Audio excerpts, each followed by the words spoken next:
सूरत के जोन 1 विस्तार में मेगा फूड पेट्रोलिंग का आयोजन किया गया, जिसमें डीसीपी जोन 1 मौजूद रहीं। सूरत में लोकसभा चुनाव को लेकर पुलिस कमिश्नर के आदेश अनुसार शहर में कोई घटना ना बने, जिसे लेकर मेगा फूड पेट्रोलिंग सूरत के सभी पुलिस स्टेशन क्षेत्र में रखा गया, जिसमें रात 9 बजे से लेकर 11:30 बजे तक सभी जोन वाइज पुलिस आला अधिकारियों के संज्ञान में किया गया। चुनाव में मतदान के दौरान कोई घटना ना बने और लोग सहजता से अपना वोट डाल सकें, शांतिपूर्ण माहौल बना रहे, जिसको लेकर वाहन चेकिंग के दौरान गाड़ी की तलाशी लेते समय गाड़ी में चाकू, तलवार, डंडा लेकर घूम रहे असामाजिक तत्वों पर कानूनी कार्रवाई की गई।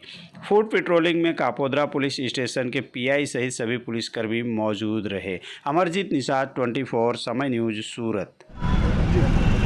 सूरत शहर में प्रजाने सुख, शांति और सलामतीनो अनुभव थाय एना माटे अने इलेक्शन पण होय, सीपी साहेबनी सूचना अने अमारा सेक्टर साहेबનું मार्गदर्शनथी અમે આખા સુરત સિટીમાં વાહન ચેકિંગ અને ફૂડ પેટ્રોલિંગ રાખ્યું છે। તો એમાં અમારા ઝોન 1 વિસ્તારમાં આજે દરેક પોલીસ સ્ટેશનમાં એક રૂટ નક્કી કરવામાં આવ્યો હતો અને દરેક રૂટ પર પીઆઈ પોતે હાજર હતા। જે પોલીસ સ્ટેશનમાં સેકન્ડ પીઆઈ છે એ સેકન્ડ પીઆઈ અને અમારા બંને એસીપી અને હું ઝોન 1 ડીસીપી અમે તમામે અમારા જે રૂટ આવતા હતા એ રૂટ પર ફૂડ પેટ્રોલિંગ કર્યું અને રૂટ પર આવતા એમસીઆર, હિસ્ટ્રી સીટર, ટપોરીઓ અને જે પણ અસામાજિક તત્વો હતા એ તમામને ચેક કરવામાં આવ્યા છે। આખા રૂટમાં ક્યાં લાઇટની જરૂર છે, ક્યાં સીસીટીવી કેમેરાની જરૂર છે એનો પણ સર્વે કરવામાં આવ્યો છે।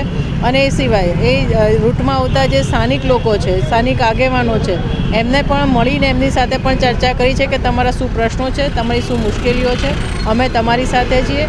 તો એમની રજૂઆત પણ કોઈ હોય તો એ પણ તમામ પીઆઈએ, એસીપી સાહેબે અને અમે લોકોએ સાંભળી છે। અને અત્યારે જે 9:30 થી 11:30નો સમય છે એ સમયમાં અમે વાહન ચેકિંગ કરીએ છીએ કે જેથી કરીને કોઈ ચપ્પુ, છરી કે ધોકા લઈને નીકળતા હોય એવા અસામાજિક તત્વો હોય એને અહીંયા ચેક કરવામાં આવે છે।